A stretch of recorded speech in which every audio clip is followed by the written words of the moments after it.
मेरा एक ही मकसद है जीवन में कि touch A life make a difference. Comfort zone से निकलना नहीं चाहता है जनरली इंसान। चंद लोग हैं जो निकलते हैं, धीरूभाई बनते हैं, नरेंद्र मोदी बनते हैं। तो उसने मुझको गहरे में सोचने पे मजबूर किया कि ये मैं नहीं बोल रहा हूँ, ये कोई शक्ति मेरे माध्यम से बोल रही है, आपके लिए बोल रही है। आपको अगर कोई रोक रहा है तो आपकी ही विचारधारा रोक रही है, आपका ही माइंडसेट रोक रहा है, आपकी ही कंडीशनिंग रोक रही है। पिताजी बैठते थे उसी दुकान पे बैठ के, पिताजी चलाते थे, उसने उनको इंडक्ट कर लिया। मैंने ऐसी कंपनियों को बिखरते हुए देखा है जिनकी सेकंड जनरेशन बिजनेस को संभाल नहीं पाई। बड़े बड़े बिजनेसेस, मैंने क्या बोलते हो, मैं अनपढ़ था, मैंने इतना बड़ा बिजनेस कर दिया, ये भी कर देगा। आज वही कंपनी डूब रही।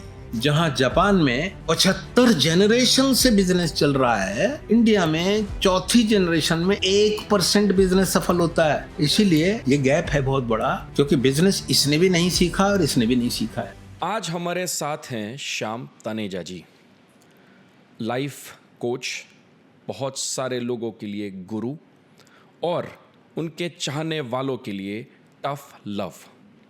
ये टफ लव क्या है वो श्याम तनेजा जी से जानते हैं। सर थैंक यू वेदम में आने के लिए। सर पहला सवाल यही रहेगा कि लोग आपको टफ लव बोलते हैं, क्यों?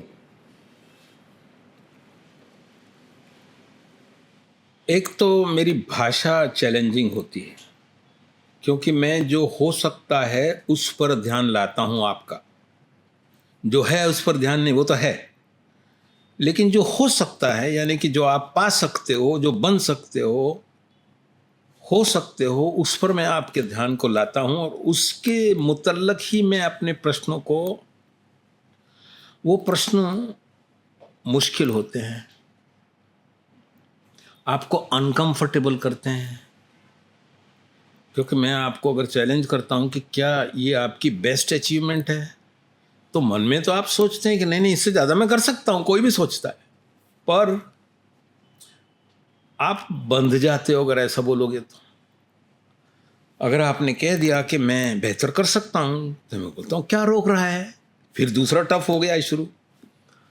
इस कंफर्ट जोन से निकलना नहीं चाहता है जनरली इंसान। चंद लोग हैं जो निकलते हैं, धीरूभाई बनते हैं, नरेंद्र मोदी बनते हैं, बहुत सारे लोग ऐसे हैं। तो टफ लव इसलिए बोलते हैं कि लव तो छुपा हुआ है उसमें, भलाई तो छुपी हुई है, लेकिन थोड़ी दवा जैसे कड़वी होती है लेकिन असर अच्छा करती है। ये उनकी चॉइस है, मुझे कोई फर्क नहीं पड़ता जो भी बोलें वो।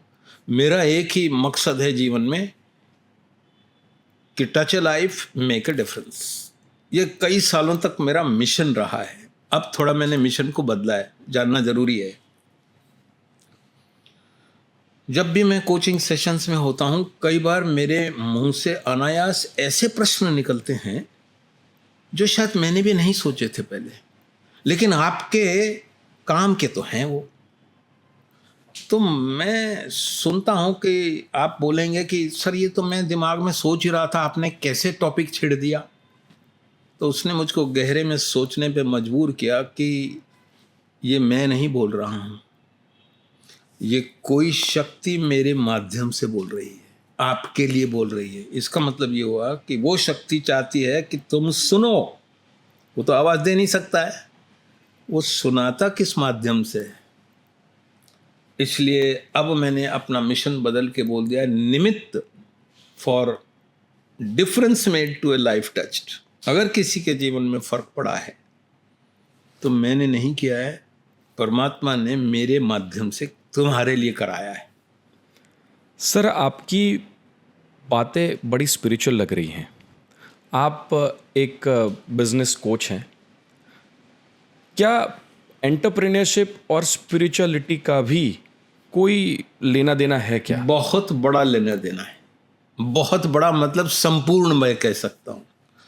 इसलिए जो हमारा kind of very popular program है लीडरशिप डेवलपमेंट का। लीडरशिप डेवलपमेंट इसलिए क्योंकि लीडरशिप की रिक्वायरमेंट है आज भारत देश में, अच्छी लीडरशिप की रिक्वायरमेंट है। इसके ऊपर कोई कॉलेजेस नहीं है। एमबीए तो बहुत हैं, master of business administration, business management, but leadership management पे कुछ नहीं है। इसलिए हमने लीडरशिप के प्रोग्राम ईपैड डबल प्लस को लॉन्च किया है, और वो पूरा स्पिरिचुअली डिजाइंड है, लेकिन उन लोगों के लिए है जो स्पिरिचुअलिटी को और रिचुअल को कंफ्यूज करते हैं। एग्जैक्टली।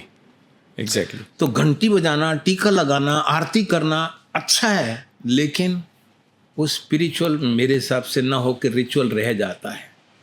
आप सिर्फ बस मंदिर जाते हो, सोच तो कहीं और की रहे हो, बैठे डेरासर में हो, बैठे चर्च में हो, बैठे गुरुद्वारे में हो। मैं इसको स्पिरिचुअलिटी नहीं कहता हूँ, मेरी सोच है ऐसी कि स्पिरिचुअलिटी ये है कि आप भी उस परमात्मा का एक अंश हो। सारे गुण आपके अंदर भी हैं जो परमात्मा में हैं।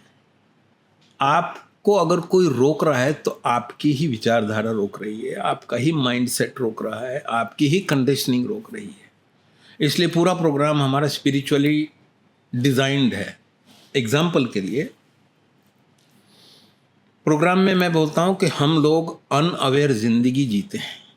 मैं हम लोग में जनरलाइज कर रहा हूँ। Unaware that we are unaware. हमको मालूम नहीं है कि हमको मालूम नहीं है, और हमको लगता है कि हमको मालूम है। यहाँ बड़ी विडम्बना है। हमको मालूम नहीं है, हमको मालूम नहीं से हमको, मैं आपको वहाँ ले जाना चाहता हूँ जहाँ पर कि हमको मालूम नहीं है कि हमें मालूम है। तो नानक एक मुसलमानों के गांव में गए थे और उन्होंने कहा, मौलवी ने कहा कि आओ हमारी नमाज पढ़ो, आप भी हमारी मस्जिद में आओ। बोलो आ जाऊंगा। बोलो नमाज पढ़ोगे? बोलो पढ़ूंगा, एक शर्त है कि तुम पढ़ोगे। मौलवी बोले मैं तो जाता ही हूँ, जुमा का जुमा क्या बात कर रहे हो, आप आओ। आ गया। वहाँ की थोड़ी हिंदू पॉपुलेशन सोचने लगी कि पता नहीं क्या है ये। नानक चले गए। आगे की रो में मौलवी पढ़ रहे थे नमाज, जो भी उनका तरीका होता है, और पीछे देख रहा था कि वो नानक क्या कर रहा है। नानक तो खड़े हुए थे। तो गुस्सा हो गया। उसने बोला काफिर हो ना, तुमने बोला था कि तुम नमाज पढ़ोगे। बोला नहीं, मैंने ये बोला था नमाज पढ़ूंगा अगर तुम नमाज पढ़ोगे तो मैंने तो पढ़ी, तुम देख नहीं रहे थे। नहीं नहीं नहीं, नहीं तुम ऊपर नीचे तो हो रहे थे, पर तुम काबुल में घोड़े खरीद रहे थे क्योंकि तुम्हारा 2 दिन पहले घोड़ा मर गया है। मौलवी को शौक हुआ क्योंकि वो वही सोच रहा था पूरी प्रोसेस में। इसको मैं रिचुअल बोलता हूं। तो स्पिरिचुअलिटी क्या है, नानक को नहीं पता था पर फिर भी पता है। तो इसलिए सीढ़ियों, हमारा प्रोग्राम डिजाइंड है सीढ़ियों में, unaware unaware to unaware aware की स्टेट में आओ आप। फिर बहुत कुछ अपने आप होने लगेगा, क्योंकि आप कर ही नहीं रहे हो रहा है। इन दोनों में बड़ा फर्क है। तो पूरा प्रोसेस स्पिरिचुअल है। सारे प्रोग्राम शुरू होते हैं मेडिटेशन से। सारे प्रोग्राम हम 5 मिनट के मेडिटेशन से करते हैं। मेडिटेशन भी सबसे कम समझा हुआ और सबसे ज़्यादा बोला हुआ सब्जेक्ट है। सर आपने बात की कि लोगों को पता नहीं है कि उनको पता है, तो क्या इंसान की थिंकिंग पैटर्न बदलने से वो जो करना चाहता है लाइफ में उसको ज़्यादा अच्छी तरह से अचीव कर सकता है क्या? जी हाँ, माइंडसेट का ही सारा गेम है। और माइंडसेट क्रिएट होता है हमारी कंडीशनिंग से। एक जैन बच्चा डेरासर जाता है क्योंकि बचपन से जा रहा है। एक सरदार जी गुरुद्वारे जाते हैं क्योंकि बचपन से जा रहे हैं। तो we are conditioned in our childhood by parents, by school, by society, and when we blindly follow them, that is what I call ritual. So you mean to say कि to learn first we have to unlearn. जो सीखा है उसको absolutely unlearn. तो next step आएगा, जो तुम कर रहे हो उस पर सवाल तो उठाना शुरू करो। ऐसा क्यों? हमारी क्यूरियोसिटी ब्लंट कर दी गई है। माँ बाप भी क्यूरियस होना नहीं सिखाते हैं। स्कूल में भी अच्छे मार्क्स उसको मिलते हैं जिनके अच्छे जवाब होते हैं। अच्छे प्रश्न उठाने वाले बच्चों को एनकरेज नहीं किया जाता है, न माँ बाप करता है। तो हमारी सवाल उठाने की शक्ति खत्म हो जाती है, क्यूरियोसिटी, उत्सुकता ब्लंट हो जाती है। इसलिए हम जो चलता आ रहा है वो चलता जाता है, मशीन हो जाते हैं। इसको हमको चैलेंज करना होगा ह्यूमैनिटी के लिए, खासकर भारत देश के लिए। सवाल पूछने होंगे। जी हाँ, खुद को। ऐसा क्यों? और जब आप बाहर के सवाल पूछते हो तो आप अंदर के सवाल भी पूछते हो कि ऐसा क्यों और ऐसा क्यों नहीं। और जैसे ही आप सवाल पूछते हैं, आपको दिखाई देगा कि जो आपका पहला उत्तर है वो शायद सही नहीं है। सिक्के को पलटोगे तो आपको दूसरा उत्तर भी दिखाई देगा उसका। इसीलिए हम बोलते हैं कि क्राइसिस को दिखाई दे रहा है तो क्राइसिस नहीं है, उस सिक्के के पीछे एक अपॉर्चुनिटी छुपी हुई है, उसको देखो। जो हम देख नहीं पाते। जो हम देख नहीं पाते हैं क्योंकि सिक्का नहीं उल्टा कर पाते हैं, हम क्यूरियस नहीं हो पाते हैं कि ये क्या है। हम जो रटा रटाया बोला गया है, चाहे वो टीका लगाना हो, चाहे वो प्याज ना खाना हो, चाहे वो जो भी है, वो सब ब्लाइंडली फॉलो करते हैं आस्था की वजह से। वो आस्था नहीं बोलता, मैं उसको आस्था नहीं बोलता हूँ, मैं बोलता हूँ कंडीशनल रिस्पॉन्स है। आप अपने आप से पूछो कि ऐसा क्यों। तो ये बड़ा मुश्किल है। मेरे जीवन में ऐसा हुआ, मेरे गुरु ने मुझको जनेऊ दिया था, मैं जनेऊ पहनता था, 50 साल तक पहना। फिर मैं ऐसी अपनी ही डिस्कशन में उतरा था, मैंने बोला ये जनेऊ तो वो नहीं है, क्योंकि उन्होंने जो धागा दिया था वो अलग था, उनका मंत्र दिया वो तुम बोलते हो, तो इस धागे को क्यों लपेट के रखा हुआ है। द्वंद्व शुरू हो गया। द्वंद्व का मतलब आपके अंदर दो हो गए। अब एक बोल रहा है पहने रहो, उतारोगे तो कोई गड़बड़ हो जाएगी। एक बोलता है लेट मी ट्राई, अगर गड़बड़ होगा तो मैं उसको सुधार लूँगा। ये द्वंद्व चलता है। इसमें जनरली ये जीत जाता है कि नहीं यार, अपने को रिस्क नहीं लेना है। अब हमारा तो जन्म ही रिस्क से हुआ है, तो इसलिए हमको तो लगता है कि ठीक है। तो I took off that, took my permission मतलब फ्रॉम माई गुरुज मूर्ति के बॉस, मैं ये कर रहा हूँ, सपोर्ट करना। उतारा, डर फिर भी लगा, तो उसको फेंका नहीं, मैंने उसको पेड़ पे लटका दिया। मैंने कहा अगर कुछ होगा तो मैं इसको उतार लाऊंगा। और 15-20 दिन निकल गए, भूल गया। तो गुरु तो मेरे साथ है, मेरे जनेऊ में गुरु नहीं छुपा हुआ है, पर मेरी मान्यता थी कि ये ही है। तो इसको जब चैलेंज करते हैं तो थोड़े से मुश्किल सवाल सामने फेस करने पड़ते हैं। वो हम करते नहीं क्योंकि डराया जाता है। नर्क जाओगे स्वर्ग जाओगे ये बताया जाता है, अच्छे कर्म करोगे स्वर्ग जाओगे, बुरे कर्म करोगे नर्क जाओगे। नर्क में कढ़ाइयाँ होंगी, कढ़ाइयों में गर्म तेल होगा। अरे भाई, वहाँ तुम शरीर के साथ तो जाओगे नहीं। अब गर्म तेल होगा तो आत्मा को क्या फर्क पड़ने वाला है, पर वो नहीं सोचते। गर्म तेल इतना डराता है कि जो बोला गया है, माना है हमने, उसको हम फॉलो करते रहते हैं।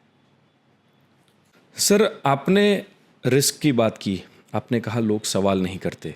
क्या आपको लगता है कि Indian business owners, specially MSME, जो बहुत बड़ा सेक्टर है, कॉरपोरेट की बात नहीं करते, वो कम रिस्क टेकर हैं, वो रिस्क नहीं लेते हैं या नहीं ले सकते हैं? आपका क्या विचार है उस पर? मैंने अंदाज़न 25,000 से भी ज़्यादा एमएसएमई ओनर्स के साथ पर्सनली काम किया है।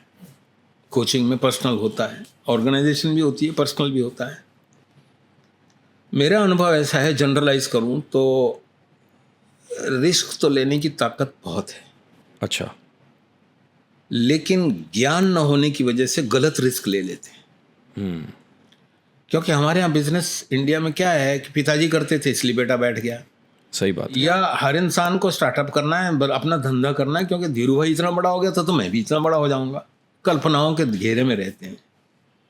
आज भी 90+% स्टार्टअप सक्सेसफुल नहीं हो रहा। हाँ। तो रिस्क लेने की ताकत अलोन एनफ नहीं है। मैं समुद्र में कूद जाऊं ये तो मूर्खता का रिस्क है। मैं अगर जैकेट पहन के कूदूंगा तो मैं बच सकता हूं। तो हमारी नॉलेज, इंफॉर्मेशन और अवेयरनेस अबाउट बिजनेस बहुत कम है। पिताजी बैठते थे उसी दुकान पे बैठ के, पिताजी चलाते थे, उसने उनको इंडक्ट कर लिया। मैंने ऐसी कंपनियों को बिखरते हुए देखा है जिनकी सेकंड जनरेशन बिजनेस को संभाल नहीं पाई। बड़े बिजनेसेस। बहुत सही बात बताई आपने। तो क्यों नहीं कर पाए? और एक केस तो मुझे याद है, मैंने उनके पिताजी को बोला कि मैंने आपके पुत्र के साथ इंटरेक्ट किया है, कोचिंग की है, मैं बोल नहीं सकता हूँ मेरी क्या ऑब्जर्वेशन है, पर मैं आपको सजेस्ट करता हूँ कि आप कुछ ऐसा ऑर्गेनाइजेशन स्ट्रक्चर बनाइए जिसमें इस बच्चे को कुछ दिमाग न लगाना पड़े और इसको पैसा मिलता रहे। उन्होंने कहा क्या बोलते हो? मैं अनपढ़ था, मैंने इतना बड़ा बिजनेस कर दिया, 1000 करोड़ की कंपनी खड़ी कर दी, ये भी कर देगा।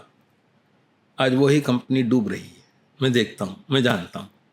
तो ये जो पहले जो मिल चुका है उसके बेसिस पर जो लोग रिस्क ले रहे हैं वो डार्क में रिस्क ले रहे हैं। तो रिस्क में अगर थोड़ा बहुत प्रकाश डालोगे, अपने नॉलेज को बिल्ड करोगे, अपनी स्किल को डेवलप करोगे। हम साइकिल चलाना तो सीखते हैं, गाड़ी चलाने के लिए कोच रखते हैं, स्पोर्ट्स में जाते हैं कोच रखते हैं, बच्चे को एग्ज़ाम दिलवाना, इंजीनियरिंग डॉक्टर बनाना है तो उसके लिए कोचिंग सेशंस देते हैं। बिजनेसमैन कोचिंग जानता ही नहीं है।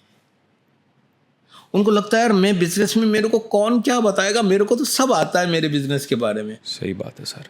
हम बोलते हैं तुम्हारे बिजनेस के बारे में तुमको जो आता है वो ठीक है, लेकिन जो हो सकता है वो हमको आता है, और वो हो सकता है वो जो हमको आता है, और अगर हम आपसे टफ लव के द्वारा उस तरफ ले जाएं और आप अचीव करो, तकलीफ तो होगी पर आनंद वो आएगा, क्योंकि हमारा पर्पज़ यही है कि भारत देश का एमएसएमई सेक्टर बहुत बड़ा कंट्रीब्यूशन हो सकता है, वेल्थ क्रिएशन बहुत बड़ा। आज भारत देश में जो एमएसएमई सेक्टर है 28% के आसपास कंट्रीब्यूट करता है जीडीपी को। जर्मनी में वही 75+% कंट्रीब्यूट करता है। अगर हम 28 से 75 पहुंच जाएं तो भारत देश तो कहाँ की कहाँ चला जाएगा। पर न हम बिजनेस की कोचिंग के बारे में कोई क्लासेस देखते हैं, किताबें ज़रूर पढ़ते हैं। किताबें पढ़ने से बिजनेस करना नहीं आएगा। आपकी स्विमिंग की किताब पढ़ने से स्विमिंग नहीं आएगी भाई, स्विमिंग को सीखना पड़ेगा। वो हमारी टेंडेंसी नहीं है, इसलिए प्रॉब्लम। सर आपने एक बहुत इम्पॉर्टेंट टॉपिक पे बात की। बिजनेसमैन दो तरीके के होते हैं सर। एक जो खुद चालू करता है, एंटरप्रेन्योर कह लो, जो स्क्रैच से खुद चालू करता है। ज़्यादातर बिजनेसमैनों को बिजनेस इनहेरेंट मिलता है, सेकंड जनरेशन या थर्ड जनरेशन। दोनों के अपने अपने दिक्कतें हैं, चैलेंजेस अलग अलग हैं। हाँ। बिल्कुल सही। तो सर आप दोनों पे बताइए कि जो एंटरप्रेन्योर है वो किस तरह से चैलेंजेस को ले, और जो इनहेरेंट सेकंड जनरेशन है या थर्ड जनरेशन है वो किस हिसाब से अपनी चैलेंजेस को फेस करे। आप दोनों को थोड़ा विस्तार में। बहुत मुद्दे का सवाल है और वैलिड सवाल है। आज के वातावरण में हम 3 जनरेशन से काम कर रहे हैं। एक भाई ने किया, उसके बेटे ने किया, उसके बेटे ने हमारे साथ काम किया। 3 जनरेशन। हमने ये देखा है कि जो पहली जनरेशन ने हार्ड वर्क करके स्कैरेसिटी की कंडीशंस में जो सक्सेस पाई थी वो आज की टाइम में वैल्यू नहीं रखती है। हाँ। दूसरा, उस जनरेशन ने टेलीफोन के बिना जिंदगी निकाली थी।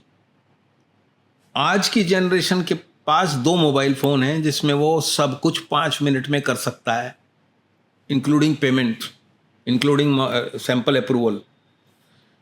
तो जो चीज़ महीनों में होती थी वो अब मिनटों में, घंटों में होने लगी है। इसका मतलब ये हुआ कि स्पीड उस वक़्त की और आज की में बहुत फ़र्क है। ओल्डर जनरेशन को समझना पड़ेगा कि स्पीड के साथ कैसे मैच करें। वो नहीं कर पा रहा है, वो बोलता है ऐसा ही चलता है।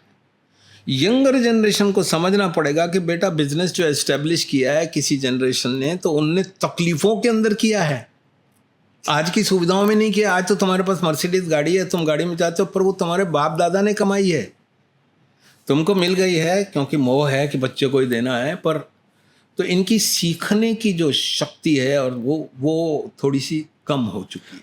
आपका कहने का मतलब है कि सुविधा आदमी को कमज़ोर बनाती है? मैं ऐसा नहीं कहूँगा, लेकिन सुविधा आदमी को वो मज़ा नहीं देती है जो अपने प्रयत्न से सुविधा की जाती है। तो उस जनरेशन ने अपने प्रयत्न से सुविधा बनाई थी, आज की जनरेशन को सब कुछ मिला हुआ है। तो आज आपको अगर डेटा दूं, जहां जापान में 75 जनरेशन से बिजनेस चल रहा है, इंडिया में चौथी जनरेशन में 1% बिजनेस सफल होता है। इसीलिए ये गैप है बहुत बड़ा, क्योंकि बिजनेस इसने भी नहीं सीखा और इसने भी नहीं सीखा है। और अगर ये बिजनेस सीख के नए फंडामेंटल लाता है तो इसको पसंद नहीं है, और ये अगर पुरानी बात करता है तो इसको पसंद नहीं है, तो बिजनेस टूट जाते हैं। थर्ड जनरेशन में बिजनेस करीब करीब 20% ही सक्सेसफुल रहते हैं, बाकी मर जाते हैं। और चौथी जनरेशन में तो 1% रहता है।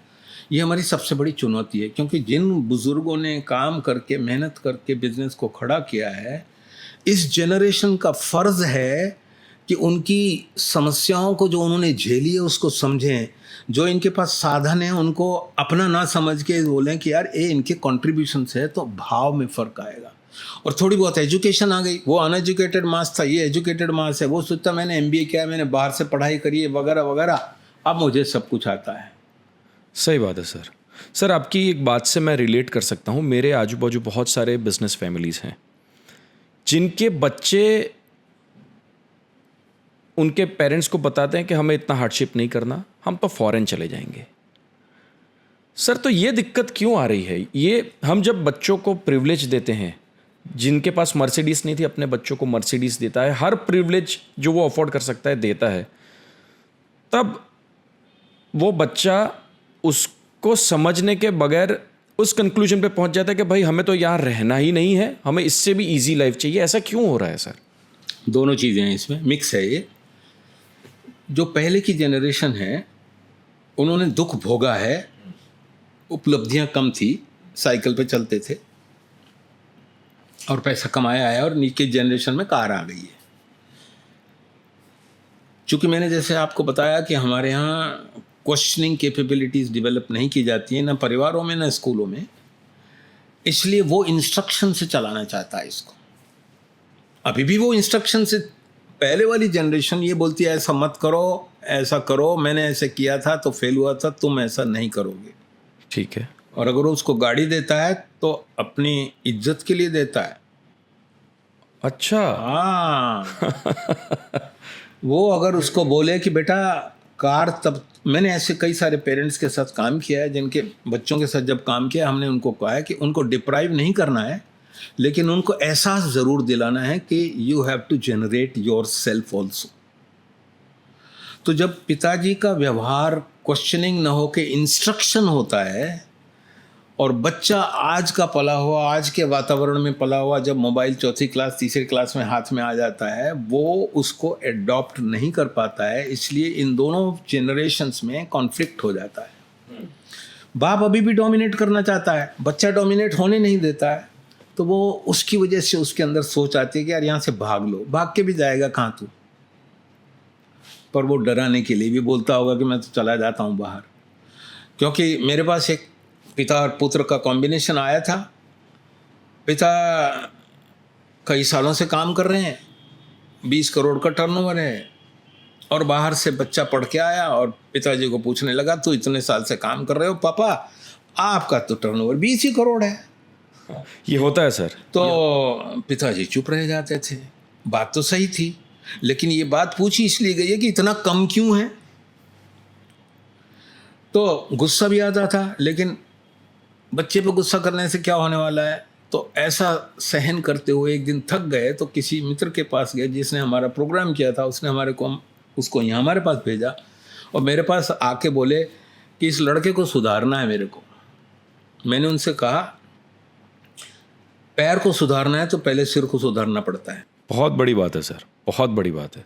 पैर सीधा चलेगा अगर माथा ठीक होगा। उन्होंने कहा क्या मतलब? मैंने कहा आपको पहले सुधरना होगा, आपका बच्चा तो अपने आप सुधर जाएगा, डोंट वरी अबाउट इट। वो बहुत एंथुजियास्टिक, नोबल और वेल मीनिंग पर्सन था। उसने बोला तो हम दोनों साथ में प्रोग्राम में बैठेंगे आपके। मैंने बोला हिम्मत है तो बैठो बेटे के साथ, क्योंकि बेटा भी तुम्हारे साथ शेयर करेगा और तुम भी करोगे, वो तुम्हारी जानेगा, तुम उसकी जानोगे। फिर ओके, आज now he is trying to become 500 crore company, and I think in very short time we will declare that he is now reaching there. So we have worked with these kind of couples. आपने sink कर दिया बाप बेटे को? मैं नहीं बोलूँगा, क्योंकि अगर मैं बोलूँगा कि हमने सिंक कर दिया तो फिर गड़बड़ हो जाएगी, क्योंकि फिर निमित्त नहीं रहेंगे। उनकी शुद्ध भावनाएं उनके मित्र को प्रेरित किया, उसने मेरे पास भेजा और मेरे पास। तो प्रश्न में सिर्फ जवाब ये देना चाहता हूँ कि पॉसिबिलिटी है, लेकिन दोनों को बदलना पड़ेगा। ये इसको बदलना चाहता है और ये इसको बदलना चाहता है, ये पॉसिबल नहीं है। Unless you change your self you can't change anybody else. पर हम सब दूसरे को बदलने के चक्कर में।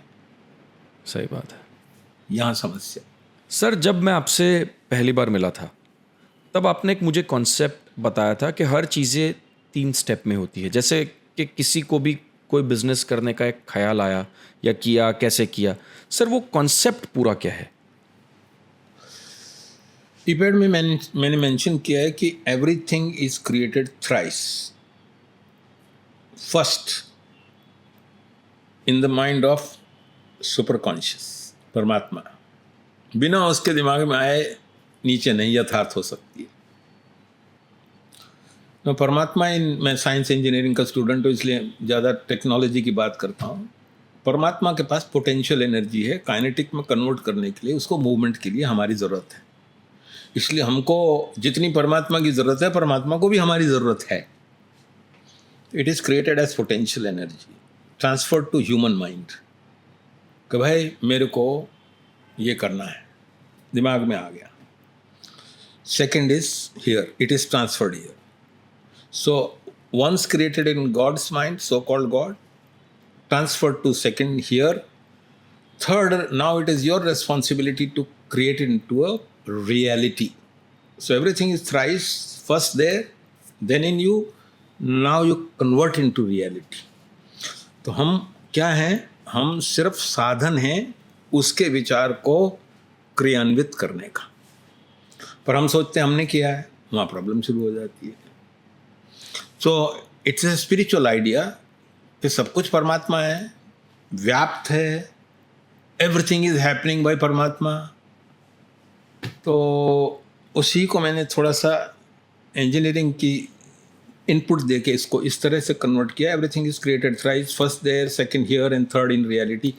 Therefore if thought comes into your mind, work on it because it is his desire from you to convert into reality. इसलिए आप अब आपके लिए नहीं कर रहे हो, अब आप उसके लिए कर रहे हो. बात पूरी स्पिरिचुअल हो गई. अब तो थोड़ा कंसेप्ट जल्दी से पकड़ में नहीं आता है, समझ में आता है, पर मुझे भी कहाँ आता है. मेरे को भी ऐसा बोला गया तो मैं बोल देता हूँ. सर, आपकी संस्था की टैगलाइन है आई कैन आई विल. बहुत ही कैची टैगलाइन है. पर जब आपने ये फाइनल की होगी टैगलाइन, तब उसके पीछे का थॉट प्रोसेस क्या था सर? यही क्यों? इस सवाल मैं बहुत बार पूछता हूँ, क्योंकि पूछा जाता है मुझसे कि ये कहाँ से आई, और मुझे नहीं मालूम है. मैं इतना ही बोलता हूँ कि परमात्मा ने कुछ ये शब्द दिए और मैंने उनको पकड़ा, और उसके बाद हम सिर्फ आई कैन आई विल ही हमारा रिचुअल है. In terms of greetings, in terms of book, I have written a book called I can I will. Because I can का मतलब है पोटेंशियल, आई विल का मतलब है दो तलों पे अलग अलग मतलब है. आज आपको दोनों तल बताता हूँ. आई विल का मतलब है मेटीरियलिस्टिक तल पर इट इज योर संकल्प. So if you are committed, you have the potential, then you will convert it into reality. परंतु स्पिरिचुअल एंगल से अगर मैं बोलूँ तो आई कैन का मतलब तो आपके अंदर परमात्मा है, पोटेंशियल है, लेकिन आई विल इज समर्पण. You surrender to the super power and so you have asked me to do this, I am doing for you, I am only a निमित्त. In the moment you take that, you are deprived in that sense of feeling that I have done it. Ego goes down and you are doing merely. अब आप बड़े बड़े संतों को देख लो, सब ने यही कहा है कि हम मोको कहाँ ढूंढे रे बंदे, मैं तो तेरे पास में. तो जब मैं था तो हरि नहीं, जब हरि है मैं नहीं, क्योंकि प्रेम गली सांकरी एमा दो न समाही, ऐसा दोहा है. तो वो उन चीज़ों से इंस्पायर्ड होके मैंने इसको इस तरह की थ्योरी बनाई है कि ये आई विल संकल्प करोगे तो घमंड लाने का चांस है, समर्पण करोगे तो आप योर गेस्चर्स, योर भाव चेंज हो जाते हैं. जिस दिन आप अपने लक्ष्य के प्रति समर्पित हो जाओगे, उस दिन आपकी परफॉर्मेंस परमात्मा खुद टेक केयर कर लेगा. बहुत बढ़िया सर. सर, आपने 3 स्टेज बताए हर चीज़ को होने के. आपने आई कैन आई विल का बताया. एज ए एंटरप्रेन्योर मुझे हमेशा सवाल होता है कि जब सब कुछ अच्छा चल रहा है तब कोई प्रॉब्लम नहीं है, और हर एंटरप्रेन्योर की लाइफ में जब वो चालू करता है या इन बिटवीन द प्रोसेस या जब वो ग्रो होता है, तब बहुत सारे दिक्कतें आती हैं, तकलीफ़ें आती हैं। उसको किस तरह से हैंडल किया जाए? या उससे भी ज़्यादा अगर मैं पूछूं कि किसी भी स्टेज पर अगर कोई फेलियर भी आता है छोटा, तो ये दोनों चीज़ को किस तरह से हैंडल करना चाहिए? ओके, पहले मैं थोड़ा सा डील करता हूँ फेलियर शब्द पे। आपने शब्द यूज़ किया है। मेरी थ्योरी से लक्ष्य की प्राप्ति का नाम सफलता है। Success is achievement of your goal. So if you make an effort to achieve your goal and you don't achieve that goal, हमारे समाज में इसको हम फेल्योर बोलते हैं। जी। ये फेल्योर नहीं है। इसलिए सफलता और असफलता के अंदर एक छोटी चीज है जो बहुत कम जानी जाती है भारत देश में, वो है निष्फलता। अच्छा। उसमें फल नहीं मिला है, पर आप असफल नहीं हो। सो सक्सेस और फेलियर के बीच में अनसक्सेस है। अनसक्सेस अंग्रेजी का वर्ड नहीं है, मैंने क्रिएट किया है। क्योंकि जब भी आप आपके लक्ष्य को थोड़ा खींचोगे, जब भी खींचोगे थोड़ा सा, तो आप सफल न हो ऐसा पॉसिबिलिटी क्रिएट करोगे। तब आप फेल नहीं हुए हो, तब आप निष्फल हुए हो। और निष्फलता क्या देती है? आपको लर्निंग देती है, जिससे आप अगली बार वो इनकॉर्पोरेट करो जो आपने पिछली बार नहीं किया था। अच्छा। थॉमस अल्वा एडिसन के बारे में सुना जाता है कि उसने 1000 बार एक्सपेरिमेंट किया बिफोर इनकैंडेसेंट लैंप को उसने आविष्कार किया, और हर बार वो ये बोलता था, I know one more method that does not work. असफल नहीं था वो, निष्फल था। इसलिए ऐसा बोल सकता था कि मैं एक रास्ता जानता हूं जो काम नहीं करता है, मैं दूसरा ढूंढता हूं, मैं तीसरा ढूंढता हूं। 1000 बार। तो मैंने उसको पढ़ा तो मैं सोचा, मैं तो कभी जिंदगी में 3 बार से ज़्यादा पर री नहीं किया है। तो उसके बाद से ऐसा परिवर्तन हुआ। तो असफलता यानी कि failure is not a word for achiever. It is not there. You will never fail because God's intention is to make you successful. Only thing is you have considered as unsuccess as failure and you have stopped it. If you continue, you're going to succeed. मतलब आपका कहना है कि ऊपर वाला God, भगवान जो भी कह लो, वो आपको सक्सेसफुल करने के लिए ये सारी दिक्कतें तकलीफें देता है, ऐसा आप कहना चाहते हैं? आइडिया भी उसी ने दिया है। परमात्मा का everything is created thrice. Idea आपके दिमाग में आया। अब अगर आपको सक्षम और मजबूत बनाना है तो क्या करेगा वो? अब आप बॉक्सर बनना चाहते हो तो रिंग में तो भेजेगा आपको।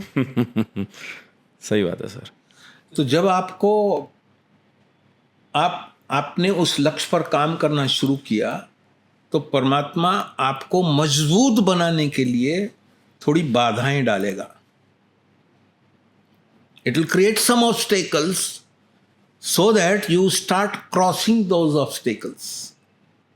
इससे आप मजबूत होगे। पर अक्सर लोग इस ऑब्स्टेकल को परेशानी समझ के, क्राइसिस समझ के छोड़ देते हैं, भाग जाते हैं। सफल आदमी भागता नहीं है, उसके रास्ते ढूंढता है। कितनी भी बार करना पड़े उसके रास्ते ढूंढता है।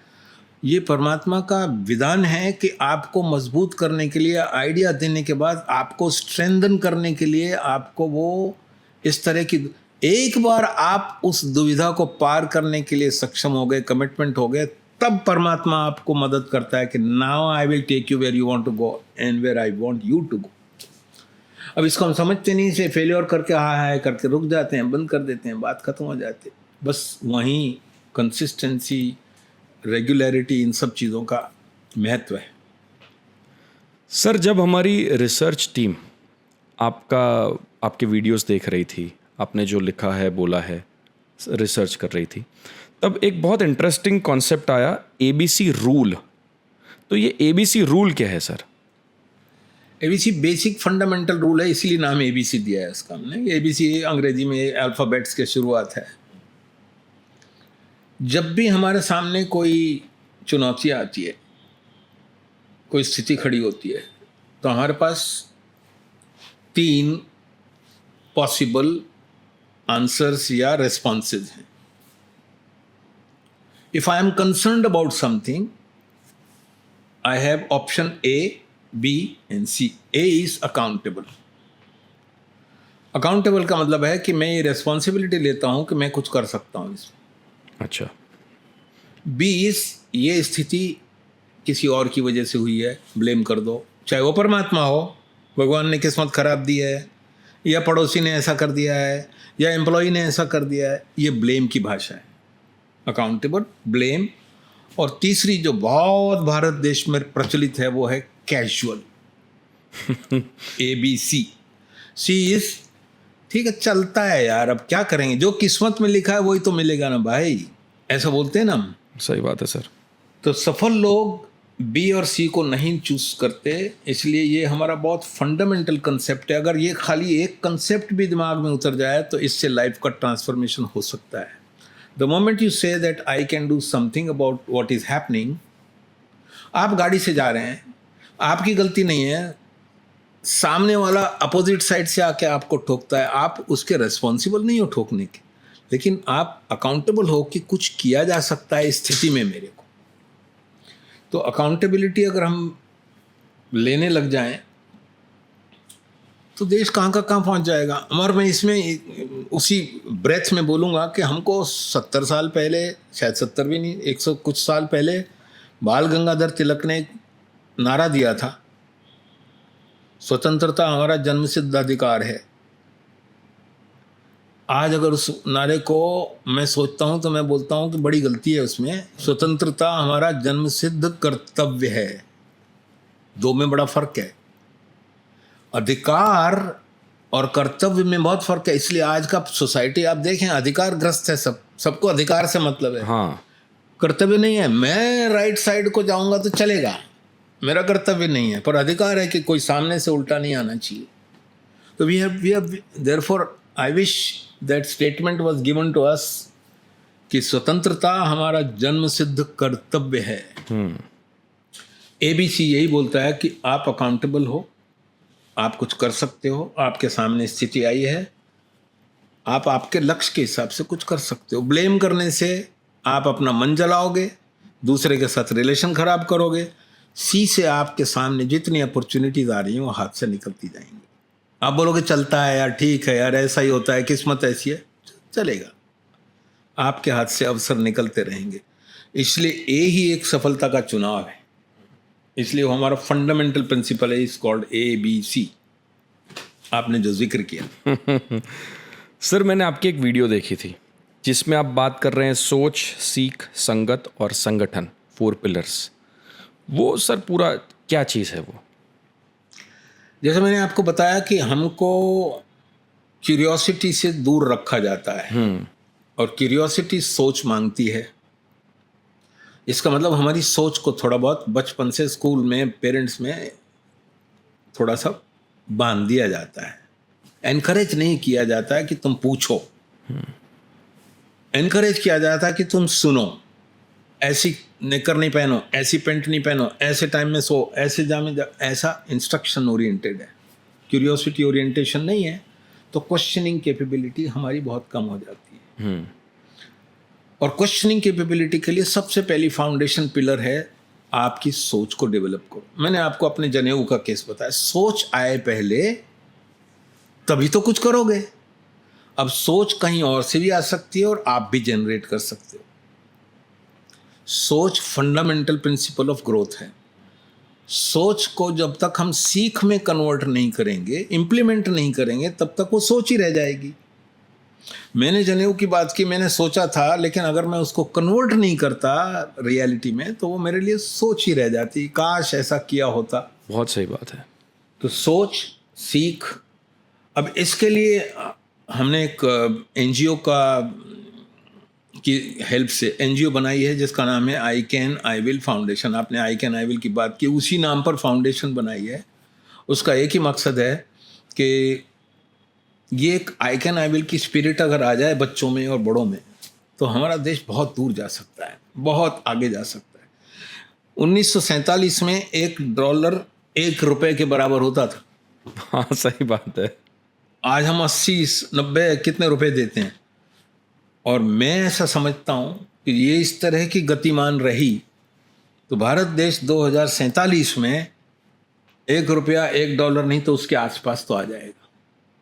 मैं भविष्यवाणी कर रहा हूँ, हो सकता है गलत हो, उस वक्त रहूँ ना रहूँ मेरे को नहीं मालूम है, परंतु ऐसी पॉसिबिलिटीज दिख रही हैं कि we are on the path. And उसके लिए पाथ पर जाने के लिए MSME सेक्टर बहुत बड़ा योगदान कर सकता है, कंट्रीब्यूशन हो सकता है। इसलिए हमने एंटरप्रेन्योर्स के लिए एक संगत बनाई है। संगत की बात की आपने, उसका नाम है आई लीड। मैं लीड करता हूँ और उस लीड करने में यही है कि संगठन बनाए जिनका एक उद्देश्य हो, बिल्ड इंडिया। तो हम सब एक उद्देश्य के साथ उतरे हैं उसमें कि आओ देश का निर्माण करें। मेक इन इंडिया सरकार ने दिया, हम बोल रहे हैं बिल्ड इंडिया, और build India through MSME entrepreneurs. Because अगर इनको सपोर्ट किया जाए, इनको एजुकेट किया जाए, कोच किया जाए, तो ये लोग वंडरफुल रिजल्ट्स ला सकते हैं। मैं ट्रैवल किया है एक्सटेंसिवली यूरोप, अमेरिका वगैरह, तो मैं देखता हूँ कि उनके मुकाबले में हमारी मेहनत करने की शक्ति बहुत ज़्यादा है।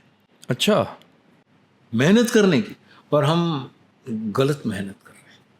कैसे सर? मतलब ऐसा है कि जो चीज़ नहीं कर रही है उसको कर रहे हैं। तो हमारा सेंस ऑफ रिस्पॉन्सिबिलिटी इतना राइज नहीं हुआ है।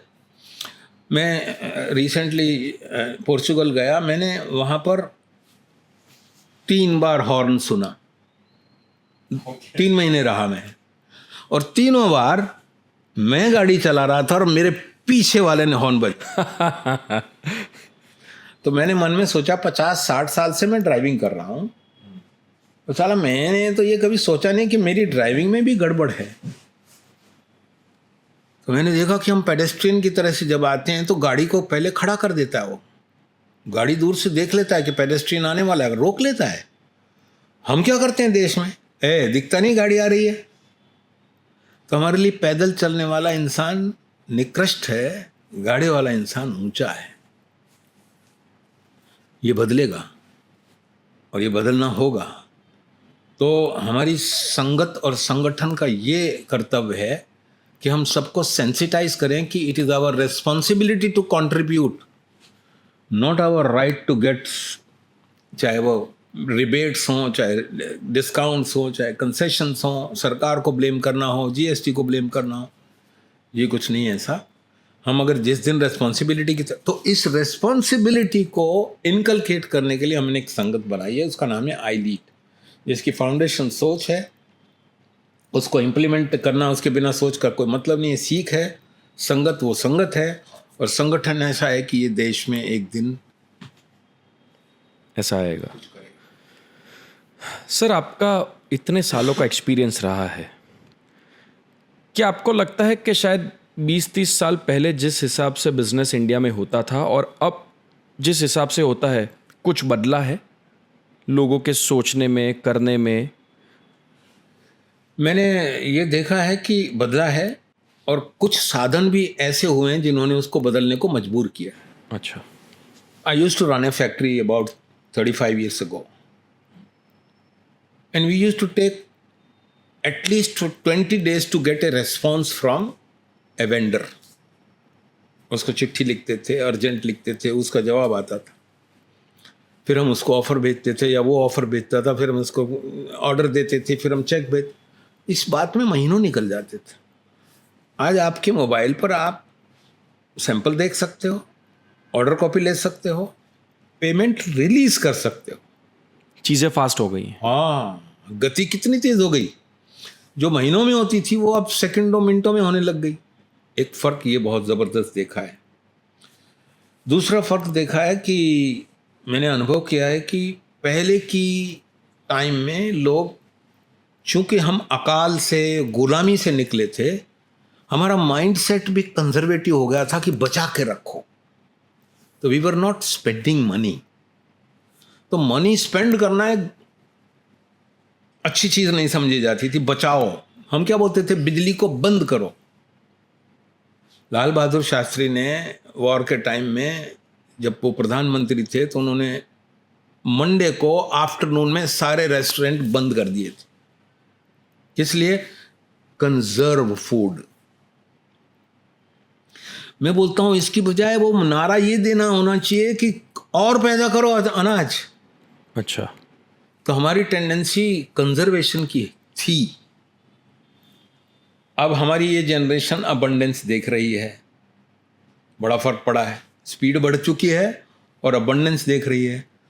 तो जो कंजर्वेटिव देख चुका है उसको लगता है कि ये आज की जनरेशन फालतू खर्च कर रही है। ये बोलता है जब है इसी से ग्रोथ करनी है। तो मेरे हिसाब से आज की जनरेशन में अगर स्पीड के साथ कोप अप करें और अपने ड्रीम्स को कन्वर्ट इसलिए नहीं कर पा रहे हैं क्योंकि हम समझते हैं कि एमबीए कर लिया तो मेरे को बिजनेस करना आ गया। जी नहीं, बिजनेस की प्रैक्टिकल ट्रेनिंग भी होनी चाहिए, वो नहीं है भारत देश में। स्टार्टअप को बहुत प्रमोट किया जा रहा है, लेकिन स्टार्टअप को कौन कोच कर रहा है? क्यों 97% स्टार्टअप फेल हो रहा है? अच्छे स्टार्टअप फेल हो रहे हैं, फंड के लालच में आ रहे हैं सब। और बहुत फंड मिलता है, बहुत फंड मिलता है, इसकी इतनी वैल्यूएशन हो गई, इसकी इतनी वैल्यूएशन हो गई। फिर क्या? आप देखो तो सही, कितने स्टार्टअप बड़ी वैल्यूएशन वाले भी सफल नहीं है, पर वो बोलते हैं पैसा मिल रहा है ना। तो हमको थोड़ी विचारधारा में परिवर्तन लाना पड़ेगा, ऐसा मेरी सोच है। सरकार सोचती ही होगी, मैं तो ऐसा समझ के चलता हूँ। But I think the moment we start coaching people how to do effective business, because many dimensions of business are not known to owners. True. Sir मुझे मेरी जनरेशन में ऐसा लगता है कि शायद मेरी पहले की जो जनरेशन थी वो उनके साथ जो लोग काम करते थे, उनके कलीग्स, उनके जो ऑफिस में काम करते थे, उनके साथ एम्पैथी नहीं रखते थे। मुझे लग रहा है मेरी जनरेशन अब जो लोग उनके साथ काम करते हैं उनको भी साथ में आगे बढ़ाने का सोच रही है। तो क्या इसकी वजह से भी हमारी स्पीड में थोड़ी गति? मेरा अनुभव थोड़ा सा अलग है। मेरे हिसाब से पुरानी जनरेशन थोड़ी एम्पैथेटिक ज़्यादा थी, क्योंकि रिचुअल स्पिरिचुअल थोड़ी ज़्यादा थी। अच्छा। आज थोड़ा मटेरियलिज्म ज़्यादा प्रोमिनेंट हो गया है। आज की हमारी कंपल्शन है। अगर आप आपके आदमी को ठीक से ट्रीट नहीं करोगे तो उसके पास जॉब्स बहुत हैं। हमारे समय में 20-20 साल तक हमने सोचा नहीं था कि जॉब बदलनी है कभी, क्योंकि जॉब पॉसिबिलिटी नहीं थी। आज पॉसिबिलिटीज अनंत हैं। घर पे बैठ के हो सकता है, अमेरिका भी डील कर सकते हो, कहीं से भी आप काम कर सकते हो, मल्टी काम कर सकते हो, दिन में ऑफिस में काम करो, रात को कुछ और कर सकते हो। तो आज की तारीख में वो जो एम्प्लॉय जिसको आप बोलते हो उसके पास ऑप्शंस बहुत ज़्यादा हैं। इसलिए अब आपकी ज़रूरत है कि एम्पैथेटिक हो जाओ आप। आप अपने शौक से नहीं हो रहे हो, आप बोल रहे हो यार आदमी भाग ना जाए। पहले ऐसा था कि आदमी जाएगा काम। मेरे पास तो 20-20 साल से आदमी काम करता है, ऐसा बोलते थे हम। हमारा मुनीम जब 25 साल होता था तो बोलते थे हमारे साथ 25 साल तक काम कर रहा है। तो मेरे हिसाब से ये जो परिवर्तन हो रहा है ये अपॉर्चुनिटीज की अबंडेंस की वजह से हो रहा है, which is good. Now you are compelled as an owner to take care of your people. मतलब इंडिया में अपॉर्चुनिटीज तो बढ़ रही है। Oh my god, unbelievable opportunities. मैंने आपको बताया ना कि India can become a hub for global. तो फिर सर हमारा यूथ आज फॉरेन में जाने के लिए इतनी मेहनत क्यों कर रहा है? अमेरिका ले लो, कनाडा ले लो, दिक्कतें वहाँ पे भी हैं, दिक्कतें वहाँ पर भी हैं, पर यहाँ पे बैठ के यूथ ऐसा क्यों बोल रहा है हमारे देश में कुछ नहीं हो रहा, फिर वहाँ जाते हैं पता नहीं क्या करते हैं। पर मैं मानता हूँ दिक्कतें वहाँ भी होती होंगी, तो ये यूथ क्यों जा रहा है सर? दिक्कतें वहाँ की हैं और होती हैं, अलग टाइप की है।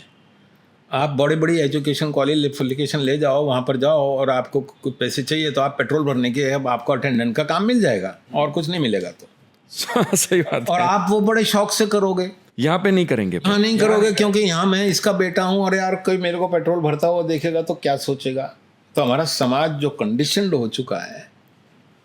दूसरी में जो मेरी अपनी पर्सनल अनुभव ये है कि हमने 50-60 साल तक देश को इतना विकास नहीं किया जितना करना चाहिए था। पिछले 10 सालों में मैं विकास बहुत जोरों से देख रहा हूँ। मैं कोई पॉलिटिकल पार्टी का नहीं हूँ, पर मैं विकास देख रहा हूँ और उसकी बात करता हूँ कि आज की सड़कें, आज की ट्रेन्स, आज के एयरपोर्ट, देश बड़ा सोच रहा है और देश में वो क्वालिटी आ रही है। पहले तो रेलवे स्टेशन पे उतरते थे तो आपको मालूम नहीं पड़ता था किधर जाना है और किधर नहीं जाना। आज आपके पास सारी सुविधाएं हो रही हैं। सो देश विकास की ओर है। अब आप इसको जोड़ सकते हो कि पॉलिटिकल पार्टी चेंज हुई इसलिए है, हो सकता है। तो आज जो विकास हो रहा है इसलिए अब इतनी इच्छा वहां जाने की नहीं है, मेरा अनुभव ऐसा है लोगों का। लेकिन अगर वो जा रहे हैं तो इसलिए कि वहां पर एक कल्चर सीख के, एक एजुकेशन लेके अगर यहाँ आएंगे तो शायद बेहतर कर पाएंगे, क्योंकि एंटरप्रेन्योरशिप यहाँ है लेकिन सारी क्रीम तो अमेरिका में है। तो क्रीम को यहाँ ट्रांसफर कैसे करना, शायद वो सीखने जा रहे हैं। मैं ऐसा समझता हूँ कि पहले बहुत ज़्यादा था, क्योंकि पहले विकास बहुत नीचे था। गलियों में, सड़कों में जाओ तो कचरा मिलता था, पानी लटके हुए रहते थे, नलों में पानी नहीं आते थे, बिजली आती थी नहीं आती थी। अभी तक भी अगर आप बिहार वगैरह में जाएं तो लाइट कई कई घंटे नहीं आती है। मतलब लोग सोच ही नहीं पाते थे कि इंडिया भी ये कर सकता है, शायद वो आज सोच पा रहे हैं। हम बड़ा कर सकते हैं, हम बेटर कर सकते हैं और हो रहा है। और इस सोच के साथ धारणा बदलेगी कि मेरे को बाहर जाना है इसलिए कि वहाँ सेटल होना है, इसलिए कि मेरे को वहाँ से सीख के कुछ नए आइडियाज़ लेके आऊँगा तो मैं यहाँ पर विकास कर पाऊँगा। ऐसा मेरी ऑब्जर्वेशन है। सर, मेरा सवाल ये है कि मैं आपसे मिला, आई गॉट रियली इंस्पायर्ड, एक एनर्जी मिलती है आपसे बात करके।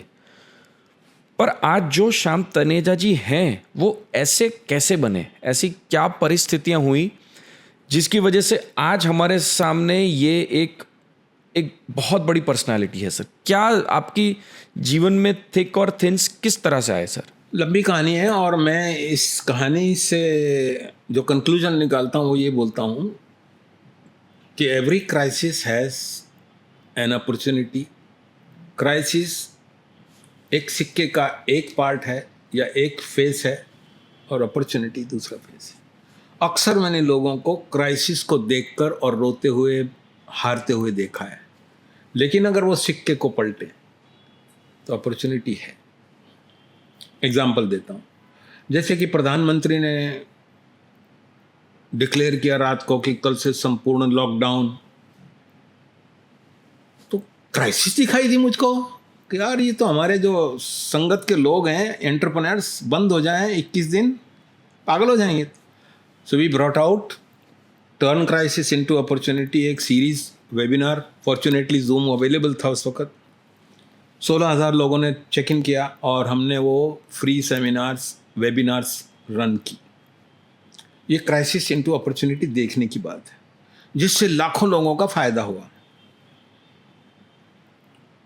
जीवन में देखूं तो मेरा बर्थ तो एरियाज़ में था जो कि आज पाकिस्तान में है। 3 दिन एक ट्रक के अंदर, मिलिट्री ट्रक के अंदर, हमारे पिताजी मुझको एक कंधे पर और मेरी बहन को एक कंधे पर लेके बैठे हुए, और कैसे ट्रैवल किया होगा कल्पना भी नहीं कर सकता। जैसे तैसे हम आए, राजा के घुड़साल में रहे, मुझको तो याद नहीं है, अच्छा है। हम पंजाबी कहलाते थे, वो हिंदुस्तानी कहलाते थे, लोकल लोग। थोड़े दिन पहले मैं ऐसे ही अपने पुराने उस मकान को देखने गया था, तो उसके सामने एक दुकान थी बनिए की, बनिया बोलते हैं हम उसको, जो दाल चावल वगैरह रखता है। उसकी तीसरी या चौथी जनरेशन होगी, उसी पाटे पर बैठी हुई थी।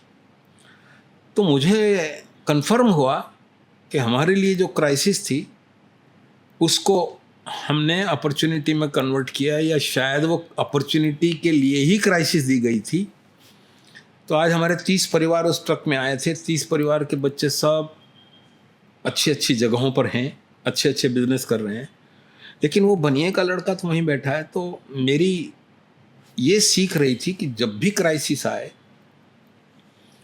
उसमें मेहरबानी करके एक दृष्टिकोण ज़रूर रखो कि कहीं इसमें छुपी हुई कोई संभावना तो नहीं है जो मैं देख नहीं पा रहा हूँ। बहुत बड़ी बात है सर, तो बहुत बड़ी सोच है अगर है तो। और the moment you start saying, at least रोना धोना बंद कर दोगे। और अगर देखोगे तो मेरा अनुभव जीवन का यही है कि मिला है। और क्राइसिस थी, नंगे पैर घूमते थे, एक जीप के अंदर से एक आदमी को उतरते हुए देखा, हैट पहने। मैंने कहा यार ये क्या है? बोला एक्सीएन है। मैंने कहा एक्सीएन क्या होता है? बोला एग्जीक्यूटिव इंजीनियर होता है। तो मैंने चौथी क्लास में सोचा यार बनना तो इंजीनियर ही है। तो लगे रहे, नहीं हुआ एडमिशन तो भी लगे रहे। फिर कहीं कॉम्पिटिटिव एग्ज़ाम में यूनिवर्सिटी ऑफ रुड़की में एडमिशन हुआ, जो कि आजकल IIT रुड़की है, इंजीनियरिंग कर लिया। तो इंजीनियरिंग को तो एक भी दिन यूज़ तो नहीं किया मैंने, लेकिन वो बचपन का जो बात थी पॉसिबिलिटी क्रिएट करने की, उसके पीछे लगे तो हुआ। तो उस वक़्त की जो घटनाएं याद आती हैं, जैसे छोटा बच्चा था, मेरे साथ में जो पढ़ते थे प्रोफेसर्स के बेटे थे, बैंक मैनेजर्स के बेटे थे, उनके घरों में जाता था नंगे पैर, तो बोलते थे, अरे इस पंजाबी छोरे के साथ मत रहा कर, तू भी ऐसा ही हो जाएगा। चोट लगती थी। लेकिन आज वो कहीं कहीं जिसको पीछे कह सकता हूँ, बैंक क्लार्क रिटायर हुए या कुछ हुए होंगे, मुझे लगता है कि क्राइसिस ने ही मुझको बनाया है। तो क्राइसिस में अपॉर्चुनिटी देखने की अगर भावना मिल जाए आपको, तो मैं ऐसा समझता हूँ कि आप अपॉर्चुनिटीज़ को दिखना शुरू कर दोगे और कन्वर्ट करना शुरू कर दोगे। पर अगर क्राइसिस में आप हाय हाय करने लग गए तो जीवन में यही सीखा है कि बस एवरीथिंग इज क्रिएटेड थ्राइस। परमात्मा ने कुछ क्रिएट किया, आपके दिमाग में दिया, आपने उसको क्रियान्वित किया, उसने आपको मुश्किल दी, आपने मुश्किल को पार किया, तो वो आपको सफल बनाने की कोशिश करता है, क्योंकि उसका हित है इसमें। सही बात है। तो जीवन से सीखने को तो बहुत कुछ मिला है, तो कभी बहुत गहरे में बात करेंगे, ज़रूर करेंगे। श्याम तनेजा जी, हमारे वहाँ पे आने के लिए बहुत बहुत शुक्रिया। हम आशा करते हैं कि यंग एंटरप्रेन्योर्स या सेकंड जनरेशन जो बिजनेस में हैं, वो लोग सर की बातें समझेंगे और कुछ सीखेंगे। Thank you sir. Thank you very much. Thank you to your audience.